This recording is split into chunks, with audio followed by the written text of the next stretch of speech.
Bienvenue dans Smart Bourse, votre émission quotidienne sur Bismart pour rester à l'écoute des marchés chaque jour, du lundi au vendredi, la grande édition à 17h en direct, à retrouver en replay bien sûr chaque soir sur bismart.fr ou encore en podcast sur l'ensemble de vos plateformes et chaque début de semaine le lundi en supplément, une demi-heure d'émission à 13h30 pour décrypter les enjeux techniques de marché. Le plan de trading de Smart Bourse est à suivre dans quelques instants avec Alexandre Baradez, chef analyste chez IG. Au démarrage d'une semaine chargée en enjeux techniques avec la dernière échéance de cette année 2023 devant nous. Ce vendredi sera la dernière journée dite des 4 sorcières de cette année 2023, échéance du mois de décembre, échéance trimestrielle et donc des enjeux techniques à considérer sans doute dans les prochains jours et les prochaines séances avec des indices actions qui ont atteint de nouveaux sommets, des sommets annuels ou des sommets quasi historiques pour les grands indices américain et européen. Le CAC 40 est à quelques dizaines de points à peine de son sommet majeur historique d'avril dernier.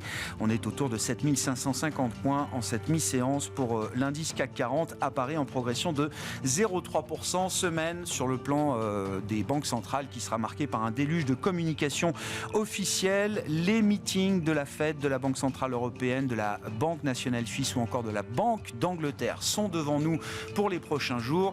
La série des communications de Banque centrale se terminera la semaine prochaine avec une réunion très attendue de la Banque du Japon qui, semble-t-il, selon les dernières rumeurs, ne devrait pas modifier sa politique de taux négatif à l'occasion de ce dernier meeting de l'année.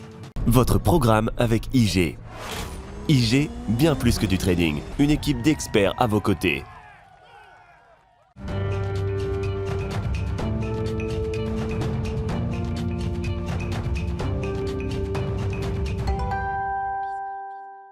Le plan de trading de Smart Bourse, chaque lundi à 13h30 en direct, à retrouver bien sûr en replay dans la foulée sur bismart.fr. C'est avec Alexandre Baradez, à mes côtés en plateau, chef analyste chez IG. Bonjour et bienvenue Alexandre. Bonjour Grégoire. Bon, semaine clé effectivement qui doit permettre de valider ou de reconsidérer certaines anticipations du marché qui sont très fortes depuis quelques semaines, à savoir que les banques centrales pivoteront l'année prochaine dans un contexte où la macroéconomie pourrait rester suffisamment douce et agréable pour tout le monde. Oui, c'est le scénario joué par les marchés depuis un bon mois maintenant, avec en parallèle de ça une détente, notamment aux États-Unis surtout, des données en Europe, c'est déjà le cas depuis quelques mois, mais une détente américaine des données macroéconomiques depuis un mois et demi. Donc les taux obligataires se détendent, les actions s'engouffrent dans la brèche légitimement parce qu'il y a eu quelques pressions auparavant d'une économie trop résiliente. Donc finalement, une économie qui se détend, ça fait du bien pour les anticipations, mais au point que les marchés, qui ne sont pas une nuance près, justement,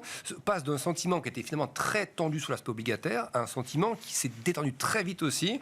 Et donc, pourquoi ce sentiment se détend ? Parce que les anticipations de baisse de taux sont en fait beaucoup plus proches de nous. Désormais, on pensait avant le rapport sur l'emploi, on va en parler un petit peu, mais avant le rapport sur l'emploi, on pensait qu'en mars, la Fed avait 60% de chances de commencer à baisser ses taux, et la BCE, idem. Donc, le marché passe en l'espace de 2 mois d'anticipation de baisse de taux au deuxième semestre à fin du premier trimestre, ce qui est somme toute relativement agressif parce que on a bien retenu le message de Jérôme Powell qui est que nous sommes data dépendants.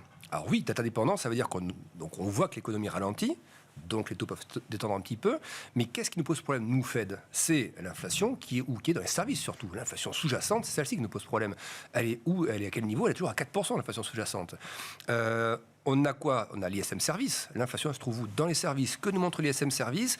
Que d'un mois à l'autre, il a même rebondi un petit peu, avec des composantes de prix qui se maintiennent. Donc, on a les données quasiment les plus importantes pour la Fed sur l'activité et sur l'emploi, ce fameux rapport sur l'emploi, le taux de chômage. Alors, il y a des effets un peu de réintégration, post-grève, etc. Mais il y a toujours est-il que le rapport globalement, inscription au chômage, emploi plus forte que prévu, taux de chômage plus faible et des salaires surtout, qui restent à planer, qui ne ralentissent pas plus, qui restent à 4%. Il en faudra plus pour que la Fed déclenche une première baisse de taux et matérialise un pivot rapidement ? Disons que les propos qu'on a entendus jusqu'à présent, c'est de dire on va être en gros certain que l'inflation sur la bonne pente durablement vers le 2% pour commencer à changer de vue sur l'inflation. Le Jérôme Powell qu'on a eu il y a même pas une quinzaine de jours, c'est un Jérôme Powell qui s'est interrogé encore sur la nécessité ou pas de relever relever les taux. Alors, probablement peut-être là-dedans un peu de rhétorique, mais ce n'est pas Jérôme Powell qui s'interrogeait sur la première date de baisse de taux. C'était plutôt, est-ce qu'on est suffisamment restrictif? Donc, je ne vois pas depuis ce discours qui était même pas tout juste 2 semaines, la salve de données qu'on est derrière, en quoi le tableau d'ensemble aurait fondamentalement changé. Et puis, demande à l'inflation, effectivement, qui sera publiée. Le consensus, on verra si c'est la raison ou pas, mais le consensus s'attend à ce que l'inflation au cœur reste à 4%. Bouge pas, Voilà, donc c'est normalement on a une effet qui doit rester semi-faucon selon moi, et donc des anticipations qui doivent être un peu repoussées, plutôt T2 voire fin T2 au niveau du marché. On peut avoir sur les prochains chiffres d'inflation quelques petits facteurs de rebond qui s'expriment. On verra le chiffre américain la semaine prochaine, mais l'inflation du mois de décembre en zone euro, avec des éléments techniques, des éléments saisonniers, pourrait rebondir à 3% et plus peut-être pour l'inflation globale. C'est un chiffre que beaucoup ont en tête. Alors beaucoup, j'en sais rien justement. Certains prévisionnistes, analystes ont ce chiffre en tête. Donc on verra effectivement comment le marché, comment la BCE peut réagir aussi à l'idée que le dernier kilomètre, ce que nous disait Isabelle Schnabel il y a encore quelques temps, que le dernier kilomètre ne sera pas forcément la partie la plus facile de la route. Oui. Après, le tableau d'ensemble, il n'y a quand même pas de...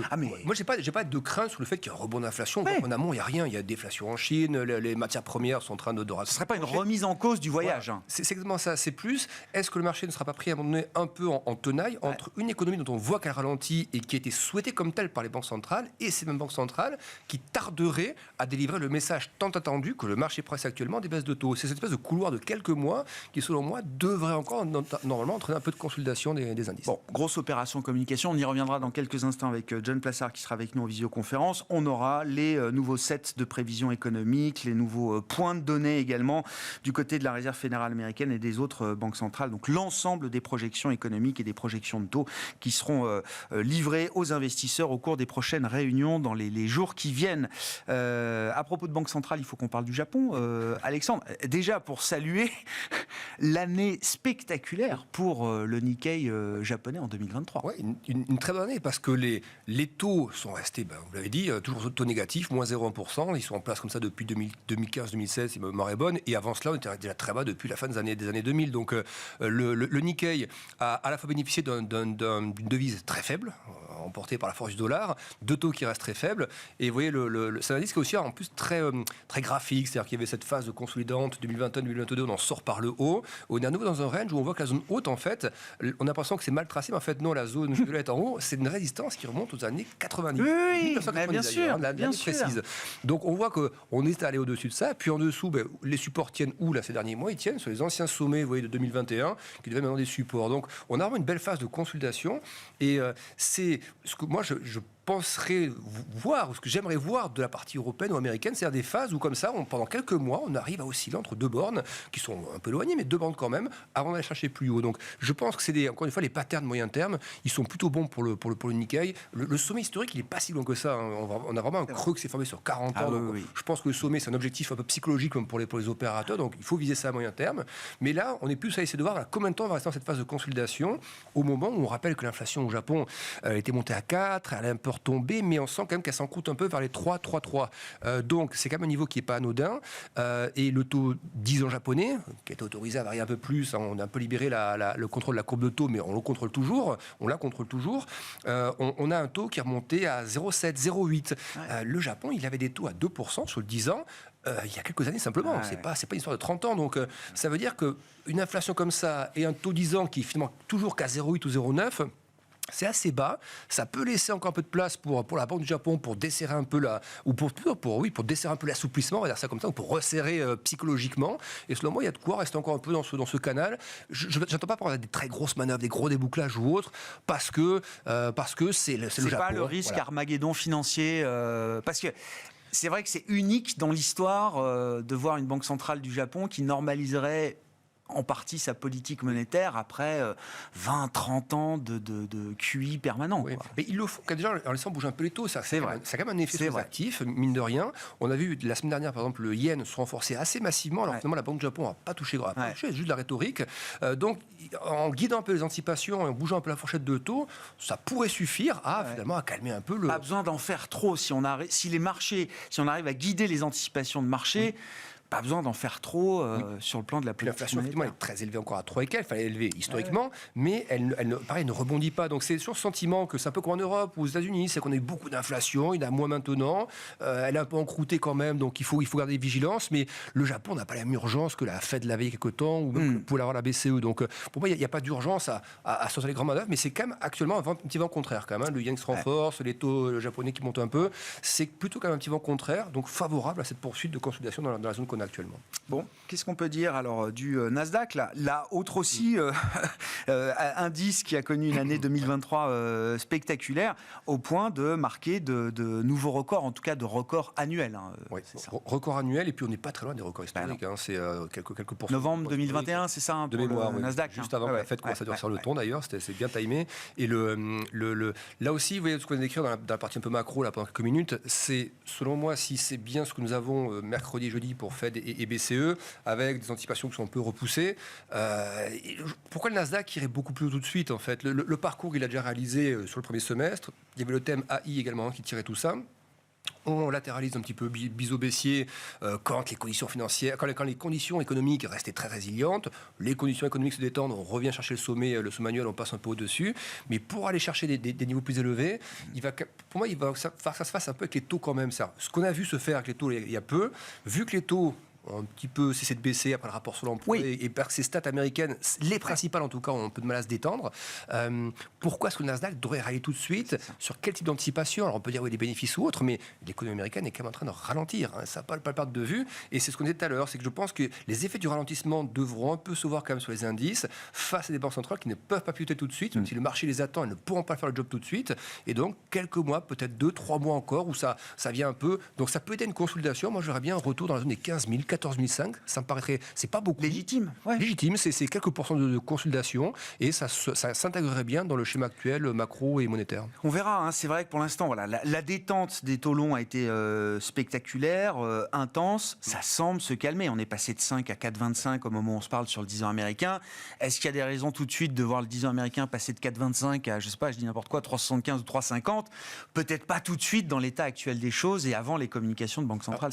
On pourrait le voir, mais si par exemple nous avions une situation économique qui se dégradait beaucoup, et du coup, est-ce que le marché se dirait c'est une mauvaise nouvelle parce que et donc la Fed va pivoter, ou est-ce que ce serait toujours même la Fed, encore une fois, ils ont des mandats. Tant que ça ne craque pas, ça peut descendre assez vite au niveau macro, mais tant que ça ne craque pas comme en mars dernier avec les banques, tant que ça ne claque pas, l'hypothèse de la contraction n'a jamais été écartée par Jérôme Powell dans ses conférences de presse. Rappel d'un économiste la semaine dernière, que je cite, Nicolas Gottsman, qui était venu nous voir. Le put de la Fed, s'il est quelque part, c'est bien sûr l'économie avant tout. Pas forcément sur les marchés. Oui. Donc voilà. Qu'est-ce qu'on peut dire? Alors, si, il faut dire un mot quand même de la classe d'actifs qui n'a pas participé au rallye général qu'on connaît depuis fin octobre, à savoir les matières premières, et vous êtes venu avec le graphique du cuivre, plus précisément, Alex. Oui, on était venu avec le pétrole il y a quelques jours. Le pétrole, c'est ce qui nous montrait, l'ensemble des matières premières nous le montre, même si l'énergie le montre un peu plus, que le ralentissement macro américain, on va vraiment travailler les matières premières à la baisse. L'Europe était déjà ralentissante, mais c'est vraiment le ralentissement américain qui a ramené la vague de baisse qu'on a depuis 4-5 semaines. Et là-dedans, alors il y a une matière première qui est le cuivre, qui est donc très sensible à la Chine. Je la trouve toujours intéressante à surveiller parce que les niveaux post-Covid, etc., on les a corrigés depuis. On a eu cette belle correction entre-temps. On est reparti, on le voit au niveau du déconfinement en Chine. Vous voyez, fin 2022, début 2023, ça rallie à nouveau sur des niveaux de cours relativement hauts. Ce rebond chinois qui déçoit, donc le cuivre qui redescend. Et après, on a cette stabilisation depuis quelques mois des PMI d'activité en Chine, manufacturiers. Et on voit le cuivre qui trouve des petits supports dans cette zone. Alors, j'ai plus les cours exacts en tête, mais on voit que ça correspond bien au sentiment que l'on a de la Chine et de ce que l'on voit des indices d'activité, en fait. Donc, je dirais que c'est assez neutre comme interprétation, mais de la même manière qu'on trouve assez neutre la stabilisation du high yield chinois ou la stabilisation des PMI. C'est-à-dire que ça se stabilise en zone basse, en zone pas terrible. Est-ce qu'il faut donc acheter tout de suite en disant le mieux devant nous? Peut-être, mais est-ce qu'il ne manque pas encore 2-3 catalyseurs, des rebonds d'indices d'activité? On a vu l'inflation par exemple ce week-end, on est sur du moins 0,5 désormais. Moins 0,5, la dernière fois qu'on a vu ça, c'était subprime, c'était crise des émergents, c'est quand même des phases où l'économie chinoise était quand même aussi au ralenti. L'idée d'un enlisement quand même. Voilà, on se stabilise, mais on n'arrive pas à sortir les pieds de la glaise. C'est ça. Et donc le cuivre, il va être un peu comme ça. Vous voyez, il y a une zone un peu de résistance que j'ai mis en violet, parce que c'est une zone où on va bien marquer techniquement parlant. Si on a 2-3 bons PMI dans 1 mois, 2 mois, qu'on repasse cette zone un peu en violet, vous réintégrez après une tendance un peu haussière qu'on avait depuis 2022, au-dessus de 8007, 8008 la tonne de cuivre, avec une ou deux bonnes stats chinoises en parallèle, ça peut commencer à se rejouer long par rapport à tous les déficits de stock, de production qu'on connaît dans le mécanisme de transition énergétique ou autre, ou de mode de transport. Donc au-dessus de ça, oui, pour repasser long, oui, mais actuellement, c'est ce qu'on vient d'écrire, c'est pas terrible. Donc, moi, je verrais bien pour l'instant, le cuivre restant, c'est dans ce range violet. Vous voyez, les supports pas cassés non plus, parce qu'on n'est pas en train de se dégrader beaucoup plus que ça. Mais on n'a pas un peu les catalyseurs. Donc, ce côté vraiment neutre du cuivre, quelques temps encore. Bien sûr. Sur le plan macro, pour l'instant, tout le monde est satisfait de voir des cours de matières premières qui restent, comme vous dites, dans des zones assez neutres. Bon, le pétrole a beaucoup rebaissé, oui, ça a reperdu $20. Bon, on est à 70 et plus sur le pétrole WT. On n'est pas non plus revenu à 30 ou en territoire négatif. Hein, donc, le marché, ce qu'il voit lui aujourd'hui, le marché action, il voit l'aspect positif de ça. Mais bien sûr, voit que c'est pas inflationniste. C'est positif pour la conso. Bon, ça entretient quand même la consommation. Hein, voilà. C'est cette pellicule entre... Ça peut traduire ça traduit un ralentissement, mais aussi ça influence les taux à la baisse, ça ne fait pas craindre de vagues d'inflation seconde, etc.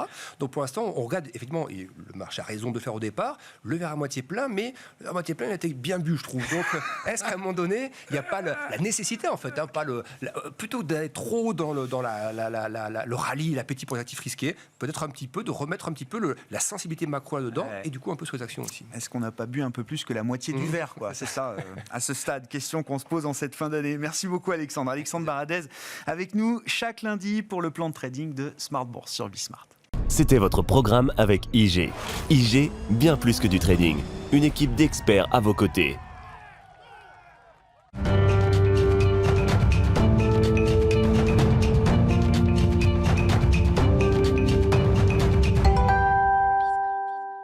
Reprenons quand même quelques éléments devant nous cette semaine avec John Plassard qui est avec nous en visioconférence, spécialiste en investissement de Mirabeau. Bonjour et bienvenue John.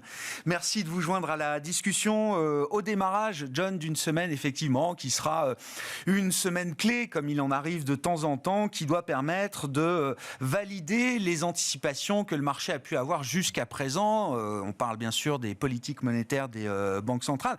Je dis valider ou reconsidérer peut-être les anticipations que le marché a formulées jusqu'à présent en prévision de 2024. Oui, bonjour Grégoire. On voit quand même un changement de tendance notoire.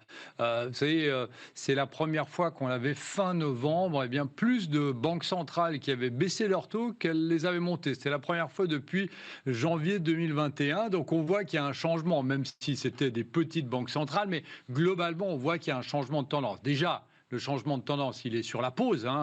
Vous l'avez dit très justement avant. Il y a 1 mois et demi ou 2 mois, il y avait peu de personnes qui pariaient sur la pause de toutes les banques centrales, quel que soit, on le verra après, mais par exemple, on sait qu'en Grande-Bretagne, l'inflation est beaucoup plus élevée que dans les autres pays. Et pourtant, la Banque d'Angleterre va faire une pause sur ses taux. Mais on voit globalement que la tendance est bien marquée sur une pause et sur des anticipations de baisse de taux l'année prochaine, ça c'est assez clair. Alors évidemment, la question, je crois, principale, et on peut détailler par banque centrale, mais la question principale, c'est de savoir non pas si les taux vont baisser, mais quand ils vont baisser. Vous savez, le fameux adage higher for longer, c'est-à-dire qu'on va laisser les taux à un certain niveau en pause pendant un certain moment pour que ça continue à avoir de l'effet négatif sur la demande, et après on va baisser les taux. Mais on a vu ces derniers temps qu'on a eu des surprises sur notamment des dégradations économiques, que ce soit sur l'emploi ou sur la vigueur économique de la zone euro ou des États-Unis. Du timing, John, justement, comment est-ce que vous comprenez la fonction de réaction d'une banque centrale comme la Fed aujourd'hui, à savoir qu'est-ce qui motivera un premier mouvement de baisse de taux de la part de la Réserve fédérale américaine? Il y a plusieurs écoles qui s'affrontent. Il y a une école qui est de dire la désinflation continue, prévisible encore devant nous, permettra à la politique monétaire d'être recalibrée. Et d'autres qui ont en tête des erreurs du passé qui ont consisté parfois à se montrer trop vite, trop accommodant à nouveau, relançant des facteurs inflationnistes. Et ceux-là nous disent non, on attendra une dégradation sévère, sérieuse peut-être, de l'économie américaine avant de bouger dans l'idée qu'on viendra accommoder la situation. Alors, je dirais qu'il y a plusieurs choses. D'abord, peut-être la première qui est la plus importante, mais la moins palpable, c'est le fait que, bien évidemment, plus personne ne croit dans le message, dans la forward guidance des banques centrales, parce que en 2022, elles se sont trompées sur cette trajectoire inflationniste en disant que c'était de l'inflation transitoire en l'occurrence. Donc on n'est plus du tout dans ce discours-là. Et en fait, c'est ce qui explique les changements et les visions pour l'année prochaine. Je vous rappelle quand même que Barclays et Citi parient sur 0 baisse de taux de 0,25 l'année prochaine de la Fed et que UBS est sur 11 baisses de taux. Alors on est dans une situation où il faut qu'il y ait quelqu'un, un des deux qui ait raison, mais il y en a un des deux qui a tort. Donc ça, c'est la première des choses, dire qu'il faut qu'on s'accorde. Il faut que le consensus s'accorde avec le message de la Fed et de la BCE qui n'est pas encore dont le consensus, sur lequel le consensus ne croit pas encore. La deuxième des choses, et on en avait parlé ensemble,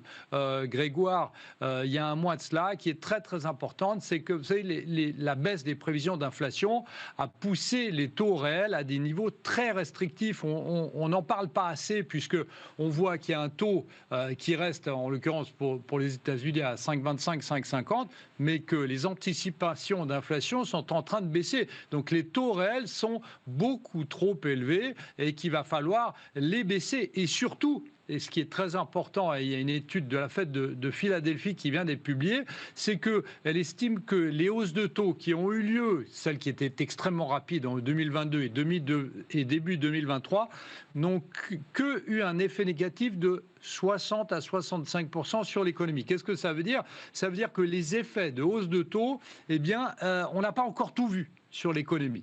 Donc il faut essayer, c'est un calcul très difficile pour la Réserve fédérale américaine, par exemple, d'essayer d'anticiper ces effets négatifs qui sont en train d'arriver, qui sont lagging des hausses de taux qui ont eu lieu en 2022, et d'un autre côté, d'essayer de juguler avec ces taux réels, qui sont très compliqués parce qu'ils ont un effet extrêmement dévastateur sur l'économie américaine. Ça va se voir. Donc je dirais une chose, c'est que je pense ici que pour l'instant, Jérôme Powell, depuis qu'il a fait ses erreurs, et depuis qu'il a fait son mea culpa, a fait presque un sans faute. Alors vous me direz, après une grosse erreur, faire un sans faute, c'est tant mieux, mais qu'il y a une certaine prudence. Et la prudence va se traduire notamment, et vous en parliez avant Grégoire, sur les dot plots, les fameux nuages de points qui nous donnent les anticipations de hausse ou de baisse de taux.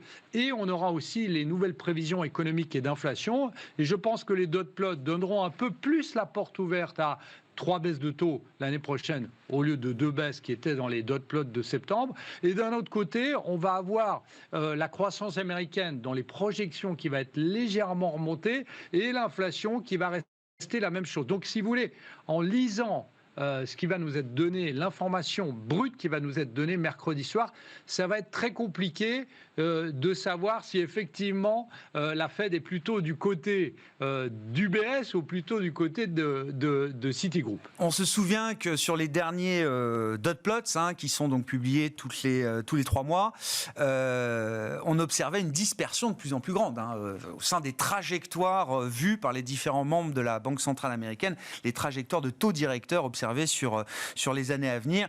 Les banques centrales vont livrer là des horizons de prévision qu'on n'a pas encore eu à savoir jusqu'en 2026 pour les prévisions attendues de la Fed et de la Banque centrale européenne. Justement, du côté de la BCE, John, beaucoup estiment que la pression sera sans doute beaucoup plus forte sur les épaules de la Banque centrale européenne pour baisser ses taux plus vite, en tout cas, que pour la Réserve fédérale américaine. Est-ce que vous êtes d'accord avec cette idée? Et est-ce que ça permet d'imaginer que la BCE soit réactive au point peut-être même de baisser ses taux avant la Fed, ou en tout cas de ne pas avoir un décalage trop important par rapport aux baisses de taux de la Réserve fédérale américaine?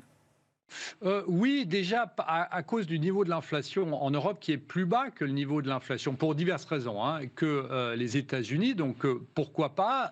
Ça, c'est la première des choses, à cause de l'inflation. La deuxième des choses, c'est qu'on a reproché énormément à Christine Lagarde de ne pas avoir été assez réactive sur la hausse des taux, puisqu'on rappelle quand même que la BCE a monté les taux après la Réserve fédérale américaine et qui avait aussi cette mauvaise lecture de la trajectoire monétaire et inflationniste, bien évidemment.